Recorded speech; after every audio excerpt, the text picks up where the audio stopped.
Hello students, good morning all of you.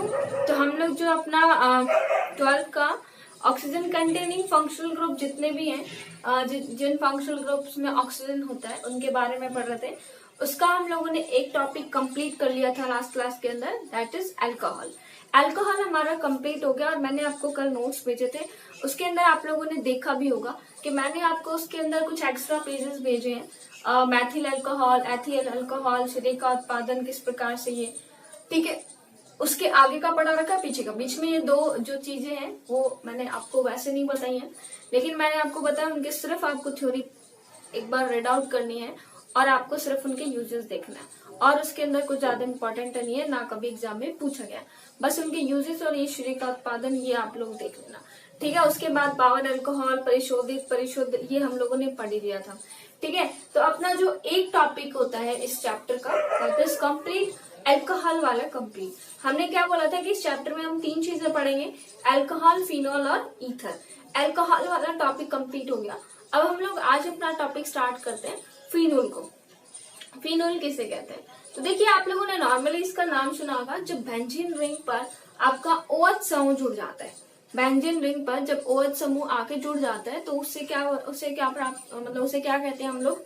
Phenol. यानी benzene ring पर या aromatic वलय के साथ डायरेक्टली जब OH ग्रुप जुड़ा होता है तो उसे हम लोग क्या कहते हैं? फिनोल। तो फिनोल के स्ट्रक्चर के बारे में देखिए, फिनोल की स्ट्रक्चर क्या होती है। अगर बेंजीन रिंग पर डायरेक्टली क्या जुड़ा है, OH जुड़ा है, तो उसको हम लोग क्या कहेंगे? फिनोल कहेंगे, ठीक है। इसको कार्बोनिल अम्ल भी कहते हैं, कार्बोलिक अम्ल, ठीक है। इसको क्या कहा जाता है? और कार्बोलिक अम्ल भी कहा जाता है। बट इसको, ये इसका जस्ट नाम ही है, इसलिए प्रख्यात जो इसका नाम है, जो सबसे ज्यादा यूजेबल है, दैट इज फिनोल। ओके, अब हम लोग इसके नामकरण पे चलते हैं। जैसे कि हम लोगों ने अल्कोहल का नामकरण देखा था, तो आप लोग एक चीज और यहाँ पे देखना कि यहाँ पे OH ग्रुप जो होता है वो कौन से संकरित कार्बन से जुड़ा होता है? sp2 संकरित कार्बन से जुड़ा होता है। और यहाँ पे ऑक्सीजन के जो लोन पेयर है वो यहाँ पे क्या करते रहते हैं? पार्टिसिपेट करते हैं। इसलिए यहाँ पे क्या पाया जाता है? अनुनाद भी पाया जाता है, ठीक है। तो वो सारे रिएक्शंस के अंदर आ जाएंगे। जस्ट फॉर द इंफॉर्मेशन मैं आपको चीज यहाँ बता रही हूँ। अब नामकरण पे चलते हैं। नामकरण में देखिए, वही इनके सामान्य नाम और इनके IUPAC नाम। तो मैं आपको कुछ स्ट्रक्चर्स बता देती हूँ जिनके सामान्य नाम क्या है और IUPAC नाम क्या है, ठीक है। ये तो आपको पता चल गया। इसको तो हम लोग क्या बोलेंगे? फिनोल। इसको हम लोग क्या बोलते हैं? फिनोल, ठीक है। अब देखिए, अगर मान लो इस OH पर एक यहाँ पे क्या लग जाए? CH3। इस OH पे क्या लग जाए? CH3। तो इसका सामान्य नाम क्या होगा? ठीक है। और इसका IUPAC नाम क्या होगा? वो हम लोग आज पढ़ेंगे, ठीक है। अगर इस OH के इस पोजीशन पे क्या लग जाता है? CH3, तो ये तो अपनी, इसको तो 1 पोजीशन देंगे और जिधर ग्रुप जुड़ा है उसको 2, ठीक है। सामान्यतः इसको बोलते हैं हम लोग क्रीसोल। सामान्यतः हम लोग इसको क्या कहते हैं? क्रीसोल बोलते हैं, ठीक है। लेकिन यहाँ पर देखिए, जब CH3 इसके ऑर्थो पोजीशन पे जुड़ा होता है तो इसको ऑर्थो क्रीसोल। आपको पता होगा ये वाली पोजीशन होती है ऑर्थो, ये वाली मेटा, और ये वाली क्या होती है? आपकी पैरा पोजीशन, ठीक है। तो जब इसकी ऑर्थो पोजीशन पे CH3 जुड़ा होता है तो उसको क्या कहा जाता है? क्रीसोल। लेकिन ये इसका सामान्य नाम है। अगर हम इसके IUPAC नाम पर जाए तो देखिए, 2 पे क्या जुड़ा है? मैथिल। 2 पे क्या जुड़ा है? मैथिल। तो इसका क्या नाम हो जाएगा? और आपको पता है, जुड़ा हुआ जो भी एल्किल समूह होता है उसका नाम हम पहले लिखते हैं, बाद में जो भी हमारी चेन होती है उसका नाम लिखते हैं। तो क्या हो जाएगा? 2 मैथिल, और इसका कंप्लीट नाम क्या है? फिनोल। Okay, 2 Maithil phenol. अगर सपोज करो मैं ये बोल रहा हूँ कि ये स्ट्रक्चर, ये CH3 जो है अपना, ये CH3 यहाँ की बजाय यहाँ आ जाए। अब है तो CH3, बस इसकी पोजीशन नहीं चेंज हुई है। जब इसकी पोजीशन चेंज हो जाती है तो इसका नाम हो जाता है मेटाक्रीसोल, ठीक है। अब आप इसका नाम तो अपने आप ही बता दोगे। यहाँ पे OH और यहाँ पे CH3, इसका क्या हो जाएगा, पैराक्रिसोल। ये तो अपने आप ही माइंड में आ गया, ठीक है। अब देखिए मेटाक्रिसोल है, अब इसका नंबरिंग करेंगे तो 3 पे मैथिल और फिर फिनो, और यहाँ क्या हो जाएगा 4 पे मैथिल और क्या हो जाएगा फिनो, ठीक है। फिर देखिए एक और ग्रुप होता है, अगर OH ना होके यहाँ पे सपोज करो एक और OH ही आ जाए, ठीक है, एक और OH ही आ जाते हैं, तब जब मान लो देखो ये भी क्या है, इस पे ऑर्थो पोजिशन पे, इसकी ऑर्थो पोजिशन पे OH आ जाता है तो उसको बोलते हैं कैटेकॉन। ये देखो इनके ये नाम से ज्यादा ये नाम इम्पोर्टेंट है, और आपको एग्जाम में ये वाले नाम पूछ लिए जाते हैं, और वो तो IUPAC सिंपल नाम है, इनके ये वाले नाम आपको याद रखने हैं। तो जब OH इसकी ऑर्थो पोजिशन पे होता है तो इसको बोला जाता है कैटेकॉन, और जब OH इसकी मेटा पोजिशन पे होता है तो उसको बोला जाता है रिसोर्सिनोल, और जब OH इसकी पैरा पोजिशन पे होता है, देख लेना OH दोनों एक दूसरे की पैरा पोजिशन पे है, तो इसको बोला जाता है क्विनोल। इतने तो बात हो गई। अब बात आई UPSC की 1, 2, 1, 3, 1, 4। 1, 2 पे 2 OH है, 1, 3 पे 2 OH है, और 1, 4 पे 2 OH है। तो हम लोग 2 OH के लिए क्या लगाएंगे, डाई, 2 के लिए डाई, और OH के लिए हमेशा क्या होता है ओल, तो डाई ओल। तो जब हम लोग का क्या होता है 2 OH ग्रुप होते हैं तो उसके लिए डाई, और OH है तो ओल। तो देखिए यहाँ पे 1, 2 पे है तो क्या हो जाएगा 1, 2 डाईऑल, यहाँ पे क्या है 1, 3 पे है तो क्या हो जाएगा 1, 3 डाईऑल, और जब 1, 4 पे है तो क्या हो जाएगा 1, 4 डाईऑल। और है क्या चीज ये, बेंजीन, बेंजीन पे ही तो जुड़े हुए ना, तो ये क्या हो जाएगा, इसका नाम क्या हो जाएगा बेंजीन 1, 2 डाईऑल। यहाँ पे क्या हो जाएगा, नीचे वाले में रिसोर्सिनोल वाले में बेंजीन 1, 3 डाईऑल, और इस वाले में हो जाएगा बेंजीन 1, 4 डाईऑल। तो ये अपना क्या हुआ, नामकरण हुआ। कि नामकरण हम लोग कैसे करेंगे, जब आपके इस प्रकार से, इनमें ये इंपॉर्टेंट और ज्यादा कुछ नहीं पूछा जाता, ठीक है। देख लेना, अगर CH3 ग्रुप इसकी ऑर्थो पे जुड़ा है क्रिसोल बोलते हैं, अगर एक OH एक CH3 ग्रुप होता है तो उसे क्रिसोल कहा जाता है। अगर वो उसकी ऑर्थो पोजिशन पे है ऑर्थो क्रिसोल, इसकी मेटा पोजिशन पे होता है मेटा क्रिसोल, पैरा पोजिशन पे होता है तो पैरा क्रिसोल। IUPAC में उसका नाम हो जाएगा 2 Maithil phenol, 3 Maithil phenol, 4 Maithil phenol. उसके बाद अगर हम देखें कि जब हमारे एक बेंजीन रिंग में 2 OH ग्रुप आ जाते हैं, तो 2 OH ग्रुप अगर ऑर्थो पे जुड़े कैटेकॉन, अगर मेटा पे जुड़े तो रिसोर्सिनोल, और अगर पैरा पे जुड़े हैं तो क्विनोल, ठीक है। अगर कैटेकॉन, इसका देखो ये इनके नाम ऐसे हैं, बेंजीन 1, 2 डाईऑल, रिसोर्सिनोल का बेंजीन 1, 3 डाईऑल, और क्विनोल का हो जाता है बेंजीन 1, 4 डाईऑल। इस प्रकार से हम लोग क्या कर सकते हैं, इनके नामकरण कर सकते हैं। अब नामकरण के बाद हम लोग क्या पढ़ते हैं, फिनोल की विरचन की विधियां। हम लोग नामकरण के बाद किस पे चलते हैं, विरचन की विधियों पे। इसको बनाया कैसे जाते हैं फिनोल को, ठीक है। तो नेक्स्ट जो अपना टॉपिक आता है वो आता है फिनोल की विरचन की विधियां।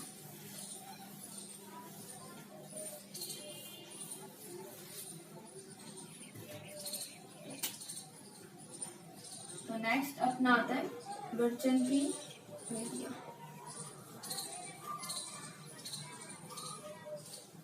पहले हम पढ़ेंगे प्रयोगशाला विधि कि लेबोरेटरी के अंदर कैसे बनाए जाते हैं, उसके बाद पढ़ेंगे औद्योगिक विधि, ठीक है। तो फर्स्ट आप लोग हेडिंग डाल लेना इसके अंदर प्रयोगशाला विधि।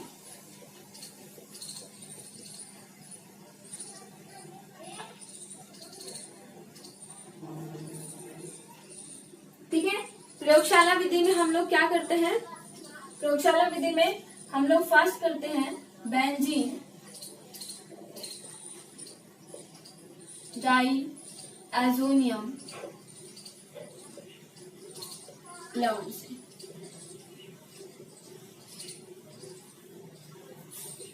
डाइएजोनियम लवण आप लोगों ने पहले भी पढ़ा होगा कि डाइएजोनियम लवण क्या होता है।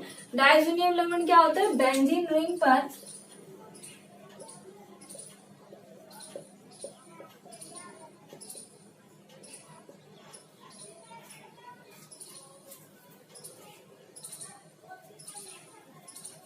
N2 पॉजिटिव और Cl नेगेटिव ये जुड़ा होता है तो उसको क्या बोलते हैं, डाइएजोनियम लवण।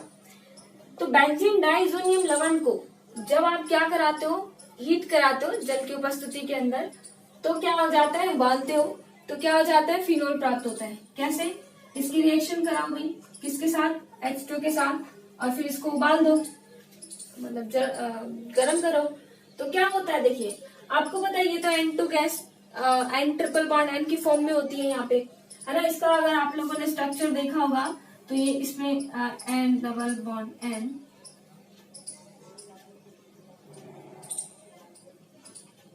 इस प्रकार से हो जाता है, ठीक है ना। तो इसलिए हम लोग इसको क्या लिखते हैं, N2 पॉजिटिव और Cl नेगेटिव। तो N ट्रिपल बॉन्ड N में है तो वहां से तो आप हीट करोगे तो पता ही आपको नाइट्रोजन गैस रिमूव हो जाएगी। अब देखिए इसका ये किस में टूटेगा, H पॉजिटिव और OH नेगेटिव में, ठीक है। तो इसका H पॉजिटिव और इसका Cl नेगेटिव, HCl निकल जाता है, फिर बचा क्या, OH नेगेटिव, वो यहाँ पे जुड़ जाता है। तो यहाँ पे क्या जुड़ जाता है, OH नेगेटिव, साथ साथ में क्या निकल जाता है, N2 गैस और प्लस में HC। तो ये अपना क्या हो जाता है, निकल जाता है। तो ये अपना प्राप्त हुआ कि जब आप बेंजीन डाइएजोनियम लवण को H2 के साथ उबालते हैं तो हमारा फिनोल प्राप्त होता है और N2 गैस और HCl गैस निकल जाते हैं। उसके बाद हम लोग करते हैं हेलोएरीन से।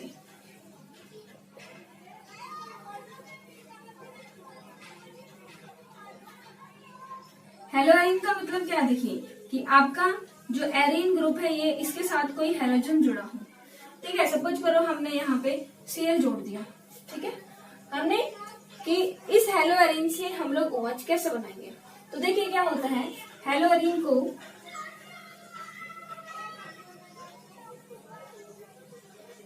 NaOH के साथ हम लोग क्या करते हैं, गर्म करते हैं, NaOH के साथ इसको रिएक्शन कराते हैं। तो मैं शॉर्ट में लिख रही हूँ, बाकी आपको थ्योरी तो मिल ही जाएगी, मैं शॉर्ट में आपको बता रही हूँ करना क्या क्या है।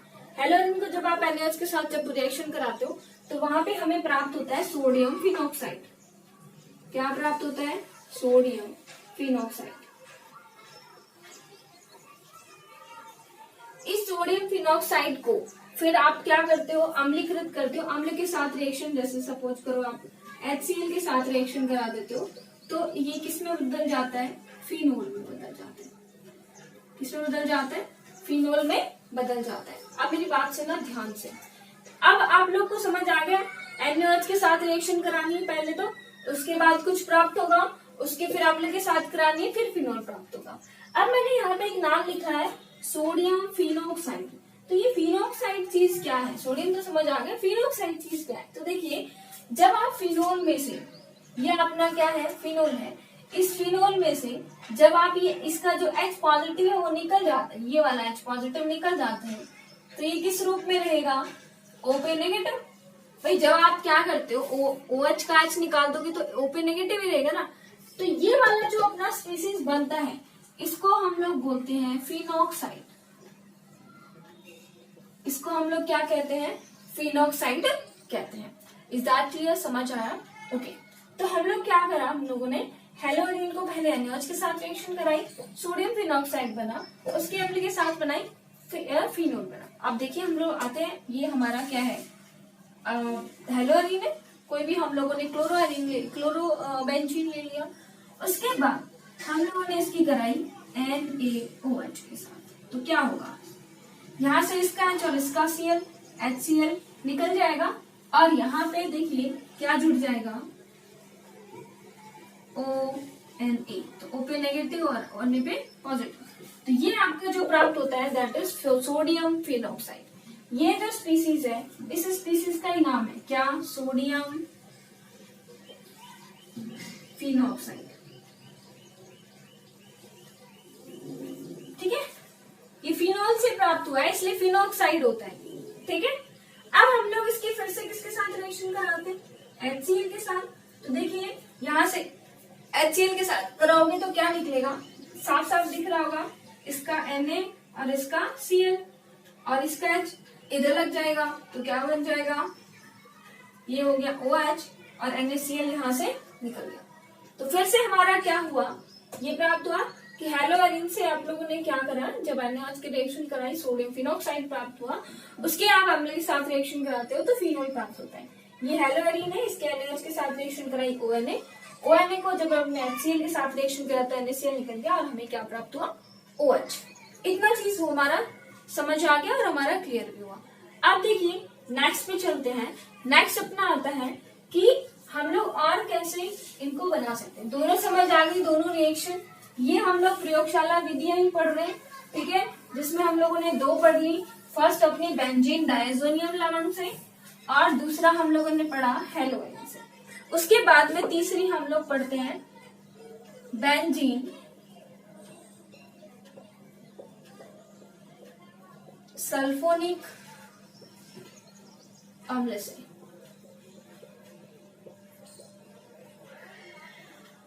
अब देखिए बेंजीन सल्फोनिक अम्ल का मतलब क्या होता है, इसमें भी 2-3 स्टेप में ये रिएक्शन चलती है। थ्योरी आपको नोट्स में मिल जाएगी और मैं वैसे आपको इन शॉर्ट यहाँ पे थ्योरी लिखवा देती हूँ। सबसे पहले आप क्या करते हो, बेंजीन जो सल्फोनिक अम्ल होता है उसकी NaOH के साथ ही रिएक्शन कराते हो। ठीक है, यानी कि आपका बेंजीन सल्फोनिक एसिड, उसकी रिएक्शन आपने कराई NaOH के साथ में। ठीक है, सबसे पहले हमारा जो बेंजीन सल्फोनिक एसिड होता है ना, उसकी हम लोग किसके साथ कराते हैं, NaOH के साथ में। तो जो भी हमें कंपाउंड प्राप्त होता है दोबारा उसकी हम लोग NaOH के साथ प्राप्त करते हैं तो आपका सोडियम फिनॉक्साइड आपको प्राप्त होता है। फिर सोडियम फिनॉक्साइड की तो आपको पता है HCl के साथ कराओगे तो आपका जो प्राप्त होगा वो फिनोल प्राप्त होगा। समझ आया क्या, बेंजीन सल्फोनिक एसिड की आप NaOH के साथ रिएक्शन कराते हो तो आपका सोडियम सल्फोनिक अम्ल प्राप्त होता है। क्या प्राप्त होता है, सोडियम सल्फोनिक एसिड, है ना, इन शॉर्ट बता रहे हो। अब इस सोडियम सल्फोनिक एसिड की आप 2NaOH के साथ दोबारा कराते हो तो आपका क्या बनता है, सोडियम फिनॉक्साइड, और सोडियम फिनॉक्साइड से तो फिनोल फिर HCl की रिएक्शन से। अब ये आपको ऐसे नहीं समझ आया तो ध्यान से इधर देख लीजिए। फर्स्ट स्टेप में हमें क्या करना है, बेंजीन सल्फोनिक अम्ल लेना है। बेंजीन सल्फोनिक अम्ल यानी कि जब सल्फोनिक यानी कि यहाँ पे क्या जुड़ा हो, SO3H जुड़ा हो। इसकी मैं आपको बता रही हूँ NaOH के साथ रिएक्शन करानी है। NaOH के साथ रिएक्शन कराओगे तो देखिए क्या होगा, ये Na पॉजिटिव और OH माइनस, इसका OH माइनस और इसका H प्लस क्या निकल जाता है, NH2O। इसका यहां से क्या निकल जाएगा, H2। तो हमारा क्या बना, इस SO3 के साथ में क्या जाके जुड़ गया, Na। तो क्या बन गया, सोडियम सल्फोनिक अम्ल। क्या बन गया, सोडियम सल्फोनिक अम्ल। ये सोडियम सल्फोनिक अम्ल हमें को प्राप्त हुआ। अब सेकेंड स्टेप में हम लोग क्या करते हैं, ये जो हमें सोडियम सल्फोनिक अम्ल प्राप्त हुआ है SO3Na, इसकी दोबारा हम लोगों ने क्या कराई, NaOH के साथ ही रिएक्शन कराई। क्या कराई, NaOH के साथ रिएक्शन कराई। तो क्या होगा, देखिए यहाँ से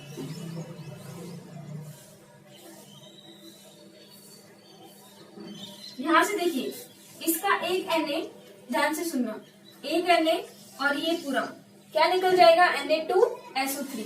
ध्यान से सुनना, Na2SO3। ओके, अब बचा क्या, यहाँ से एक Na निकला, यानी कि इसका एक तो OH बच गया, है ना, और एक इसका क्या बच गया, NaOH बच गया ना। एक तो देखो इसका एक Na निकला है, 2 NaOH है ना, 2 NaOH है, तो इसमें से एक Na और इसका ये पूरा ग्रुप लीव हो गया, Na2SO3 बना लिया। अब क्या बच गया हमारे पास में, अब बच गया हमारे पास में एक OH और एक NaOH। तो क्या हो जाता है, इसका OH और इसका H क्या निकल जाता है, H2। क्या निकल गया, H2। अब हमारे पास क्या बचा, ONA। तो बेंजीन रिंग पर जाके क्या जुड़ेगा, ONA, O negative Na positive.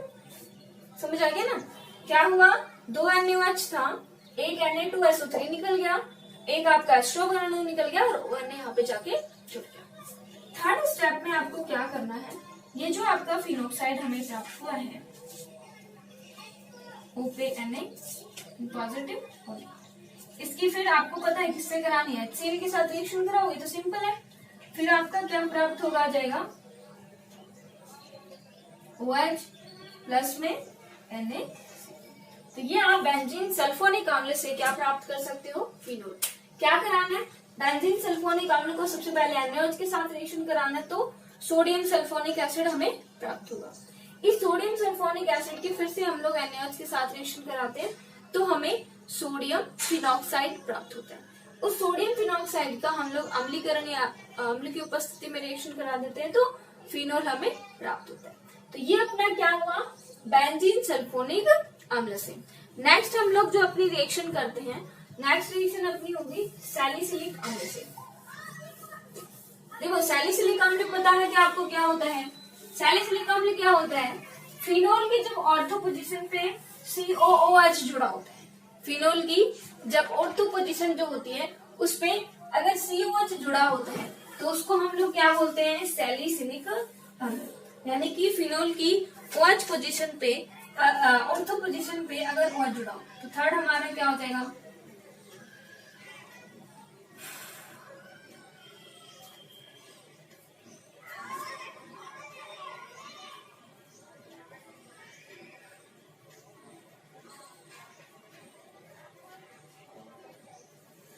Salicylic अम्ल। सैलिसिलिक अम्ल में मैं आपको बता रही हूँ, सैलिसिलिक अम्ल की ये जो सैलिसिलिक एसिड मैं ऐसे लिख सकती हूँ, सैलिसिलिक एसिड या ऐसे से लिख लो सैलिसिलिक एसिड। इसकी अभिक्रिया हम लोग कराते हैं सोडा लाइम के साथ। अब ये क्या चीज है, सोडा लाइम मिश्रण होता है NaOH प्लस CaO का, CaO प्लस NaOH का जो मिश्रण है इसको हम लोग क्या बोलते हैं, सोडा लाइम कहते हैं। तो सोडा लाइम की उपस्थिति में कराते हैं।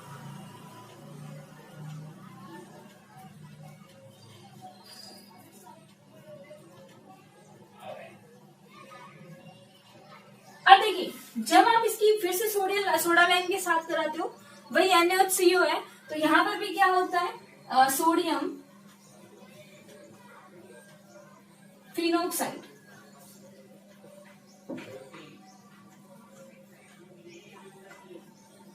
प्राप्त होता है। और फिर आप इसकी किसके साथ करा दोगे, HCl के साथ में, तो हमारा फिनोल हमें क्या हो जाएगा, प्राप्त हो जाएगा। अब देखिए रिएक्शन पे चलते हैं, दैट इज कि फिनोल की ऑर्थो पोजीशन पे COH जुड़ा है, फिनोल की ऑर्थो पोजीशन पे COH जुड़ा होगा तो दैट इज सैलिसिलिक अम्ल, उसको क्या कहेंगे, सैलिसिलिक अम्ल कहेंगे। अब इसकी रिएक्शन हम लोग किसके साथ करा दें, सोडा लाइम के साथ, NaOH प्लस NaOH का मिश्रण होता है। तो हमने क्या कराया, NaOH प्लस CaO, इन दोनों का मिश्रण कराया।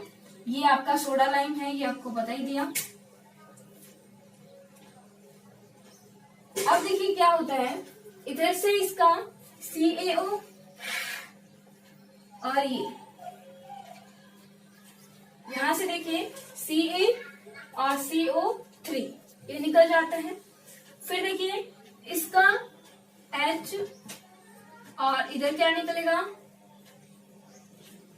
इसका OH और इसका H क्या निकल जाता है, H2O। अब आप सोच रहे होंगे मैडम ये H कहाँ गया, ये H यहाँ पे जुड़ जाता है, क्योंकि आपको पता होगा बेंजीन की हर एक पोजीशन पे एक हाइड्रोजन होता है। अगर उसपे कोई ग्रुप है तब नहीं होता, लेकिन अगर ये ग्रुप हट जाएगा तो हाइड्रोजन तो जोड़ना पड़ेगा ना, तो ये हाइड्रोजन यहाँ पे जुड़ जाएगा। तो देखिए क्या होगा, हम लोगों ने क्या क्या यहाँ पे साइड प्रोडक्ट निकाल दिए, फिर से सुनना, इसका CaO और ये COO क्या निकल जाता है, CaCO3, CaCO3। फिर देखिए इसका OH और इसका H क्या निकल जाता है, H2O। तो क्या बचा, वन ने क्या बचा, ONA। अब ये जो हाइड्रोजन है वो यहाँ पे जुड़ गया। अब हम लोग क्या करेंगे, इसकी अभिक्रिया HCl के साथ में करेंगे। वही सोडियम फिनॉक्साइड प्राप्त होने के बाद तो HCl के साथ अब तो रट दी गई होगी, तो क्या हो जाना है, NaCl निकल जाना है और यहाँ पे क्या प्राप्त हो जाएगा आपका फीनो। क्या प्राप्त हो जाएगा फीनो। इसका NaCl निकल जाएगा तो O पे H जुड़ जाएगा OH। इस हाइड्रोजन पे कंफ्यूज मत हो जाना। एक्चुअली ये हाइड्रोजन क्या है, जब आपका बेंजीन रिंग पे कोई भी समूह नहीं जुड़ा होता है तब उस पे एक हाइड्रोजन होता है, जब कोई समूह जुड़ा है तब उस पे कोई हाइड्रोजन नहीं है। लेकिन हमने क्या कर दिया, यहाँ से CO2 गायब कर दिया। तो जब आपने CO2 गायब कर दिया, इसके प्रेजेंस में आप हीट करते हो और हीट करते हो तब CO2 निकल जाती है। तो जब आप CO2 को गायब करो तो ये हाइड्रोजन तो यही जुड़ जाएगा, तो इस हाइड्रोजन का कोई रोल नहीं है। ठीक है, तो COH का होना हो गया और ये रिएक्शन करके ये हमारा बना। इतना समझ आया।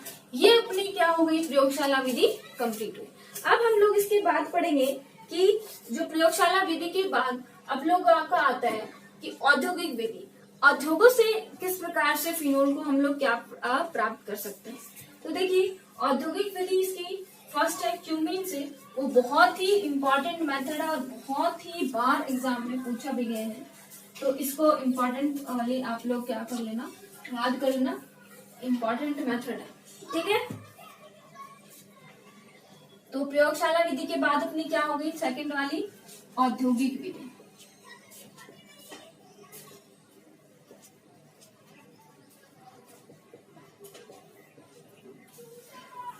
औद्योगिक विधि से हम लोग गैस प्राप्त करते हैं।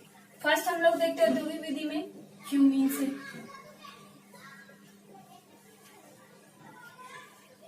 क्यूमीन से हम लोग कैसे प्राप्त करेंगे, तो देखिए क्यूमीन क्या होता है। अब क्यूमीन देखो एक अच्छी सी स्ट्रक्चर है, ये बड़ी सी स्ट्रक्चर, उसका नाम है क्यूमीन। ठीक है, तो आप लोग क्या करोगे,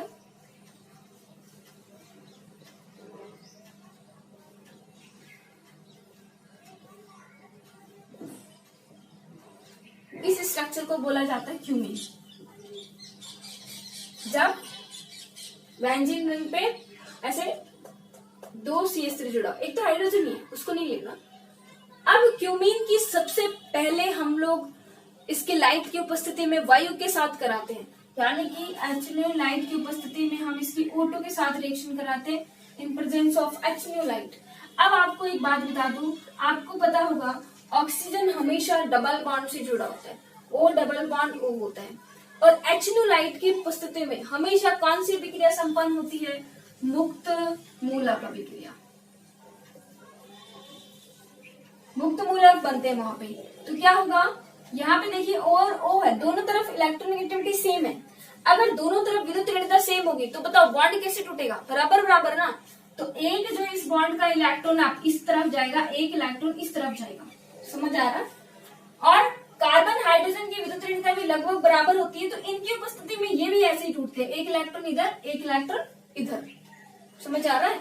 अब देखिए क्या हुआ, ध्यान से सुनना, क्या हुआ आपका, मैं ये फिर से स्ट्रक्चर बना रही हूँ ये वाली, ध्यान से बस बोर्ड पे ही ध्यान रखना है पूरा कि मैंने किया क्या है। ठीक है, अच्छे से समझना।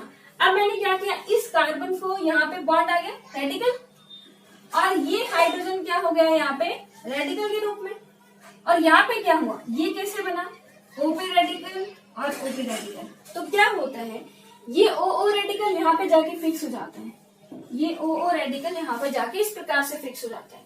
ठीक है, एक बॉन्ड तो इसके बीच में है ही, और एक एक बॉन्ड एक एक इलेक्ट्रॉन के पास में फ्री रेडिकल है, और आपको पता है रेडिकल रेडिकल मिलके आपस में क्या बना लेते हैं, बॉन्ड। तो इस प्रकार से आपकी क्या बन जाती है, स्ट्रक्चर बन जाती है। समझ आई क्या, ये HNO लाइट की प्रेजेंस में मुक्त मूलक के रूप में टूटा है, तो ये मुक्त मूलक के रूप में ऐसे तो टूटेगा, एक ही तो बॉन्ड टूटेगा ना, दोनों तो टूटेंगे नहीं, एक ही बॉन्ड टूटेगा, वो तोड़ दिया हमने। और ये अपना भी एक एक सिंगल, इनमें तो बीच में सिंगल ही बॉन्ड है, तो ये तो पूरा ही अलग अलग हो जाएंगे। अब ये इनके बीच में क्या हो जाता है, इंट्रोड्यूस हो जाता है, तो ये इनके बीच में जुड़ के ऐसी संरचना प्राप्त हो जाती है। फिर हम लोग इसको करते हैं अम्ल के साथ में अभिक्रिया। ये हमने किसके साथ में कराई, H+ के साथ में। तो आपको पता है ये जो क्या बना हमारा OH बना, तो आपको पता है ये इस पे जाके जुड़ेगा, तो क्योंकि H+ कहाँ जुड़ना चाहेगा, जहां पे नेगेटिव है, CH3 O CH OH।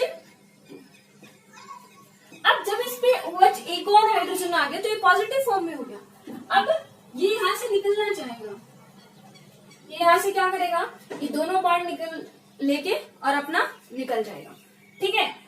अब जब दोनों अपने इलेक्ट्रॉन है, ये दोनों इलेक्ट्रॉन ये लेके निकल जाएगा, क्योंकि इसके पास पॉजिटिव है, ये बैलेंस होके निकलेगा, तो ये दोनों इलेक्ट्रॉन्स को अपने साथ में लेके निकलेगा, तो ऑक्सीजन पे कैसा चार्ज बच जाएगा, पॉजिटिव।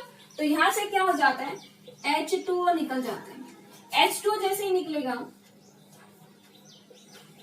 ये यहाँ पे क्या बना, CH3 और O पे पॉजिटिव। अब हम आपको बताओ, ये बहुत ही अस्थायी संरचना है, क्योंकि आप लोग को पता है, आप लोग को क्या पता है, आप लोग को कुछ ही नहीं पता। आप लोग को इतना पता होगा कि ऑक्सीजन की विद्युत ऋणता बहुत ही ज्यादा होती है, और ऑक्सीजन की विद्युत ऋणता ज्यादा है, दैट्स वाई इस पे पॉजिटिव चार्ज स्टेबल नहीं है। तो ये क्या करता है, इनमें से 3 ग्रुप जो कार्बन पे जुड़े हैं, इनमें से एक ग्रुप को अपने पास ले लेता है, तो और स्थायी हो जाता है। तो देखिए, जब इसमें ये ग्रुप भी जा सकता है, ये ग्रुप भी इस पे जा सकता है, और ये ग्रुप भी इस पे जा सकता है।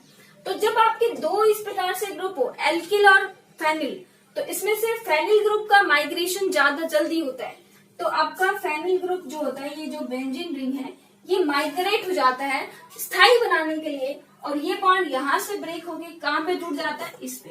तो अभी नई संरचना हमारी क्या प्राप्त हुई, इसको ऐसे लिख लो आप, नई संरचना हमारी कैसे प्राप्त हुई वो देखना। अभी बेंजीन रिंग तो उधर चली गई, क्या हो गया, CH3 और O के साथ में क्या जुड़ गई, ये बेंजीन वाली रिंग। अब O तो स्थायी हो गया, O ने तो 2 बॉन्ड बना लिए, बट इस कार्बन का लोचा हो गया।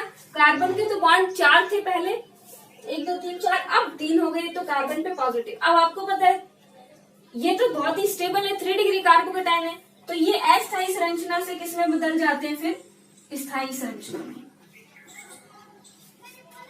ठीक है, अब स्थायी संरचना में है, अब इसकी हम लोग H2O के साथ कराते हैं। H2O किस किस में जुड़ता है, H पॉजिटिव, OH नेगेटिव, ये OH नेगेटिव यहाँ पे जुड़ता है। OH नेगेटिव जुड़ेगा तो देखिए CH3 O पे आपकी ये जो रिंग है, और यहाँ पे क्या जुड़ गया, OH, ये क्या जुड़ गया, OH, यहाँ पे पॉजिटिव के साथ नेगेटिव जुड़ गया, ये वाला बॉन्ड इधर जाता है, तो कार्बन का बॉन्ड पूरा, और फिर ये वाला बॉन्ड यहाँ पे। तो जब ये इधर नेगेटिव हो जाएगा तो ये H इस पे जुड़ जाएगा, तो क्या हो जाता है, देखिए CH3 C double bond OCH3 plus में एक आपका प्राप्त हो जाता है O पे H, ये क्या प्राप्त हुआ, फिनोल, ये क्या प्राप्त हुआ है, फिनोल। ठीक है, तो यहाँ पे क्या हुआ, पुनर्विन्यास, क्या प्राप्त हुआ, पुनर्विन्यास। और लिख लेना कि जो PHY का है, इसका माइग्रेशन ज्यादा होता है मैथिल से, PHY का जो होता है फेनिल का, इसका माइग्रेशन ज्यादा होता है किससे, मैथिल से, इसलिए ये पहले जाता है और मैथिल समूह बाद में। ठीक है, फिर से आपको बता देती हूँ, ये आपका क्यूमीन होता है, इसकी रिएक्शन ऑटो के साथ कराते हो in presence of free radical HNO, तो फ्री रेडिकल रिएक्शन होती है, और इस प्रकार से अपना कुछ प्राप्त होता है। उसके आप H+ के साथ कराते हो तो OH2, ये अम्ल उत्प्रेरक बन गया। अब इसका H2 यहाँ से रिमूव हो जाता है, तो इस प्रकार से पॉजिटिव चार्ज वाली अस्थायी संरचना प्राप्त हुई, और इसका पुनर्विन्यास से ये हमारा स्थायी प्राप्त हुआ, क्योंकि ये क्या है, 3 डिग्री है, 3 डिग्री कार्बन केटाइन। अब हम लोगों ने क्या किया, इसका OH के साथ रिएक्शन कराई, OH के साथ रिएक्शन कराई तो ये OH इस पे जुड़ गया, और फिर OH के साथ ही ये बॉन्ड मूवमेंट हो गए, फिर से फिनोल और कीटोन प्राप्त हो गए। ओके, चलिए उसके बाद हम लोग ने ये अपना कंप्लीट कर लिया औद्योगिक विधि में एक मेथड, और प्रयोगशाला विधि की 4 विधि करनी। औद्योगिक विधि में कोलतार से और 2-3 चीजों से और है, वो हम लोग करेंगे नेक्स्ट क्लास के अंदर। इतने आप अच्छे से इन मेथड्स को अच्छे से पढ़िए और फिनोल को अच्छे से कीजिए। ओके।